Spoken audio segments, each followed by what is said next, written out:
भैया बवाल गर्दा।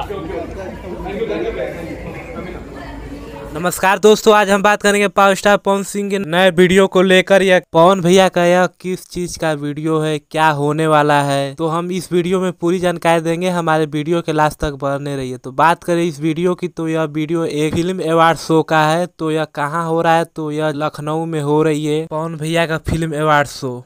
पवन भैया के साथ आकांक्षा पुरी जी भी नजर आ रही हैं, जो इनके साथ एक गाना आने वाला है, जिस गाने का नाम है मुझे ना देखूं तो चैन मुझे आता नहीं। यह गाना टीस भोजपुरी चैनल पर रिलीज किया जाएगा। तो और बात करें इस वीडियो को, तो आप लोग को पता है कि आज पावर स्टार पवन सिंह का, पवन भैया का फिल्म अवार्ड शो है। इसमें खेसारी लाल यादव भी आए हैं।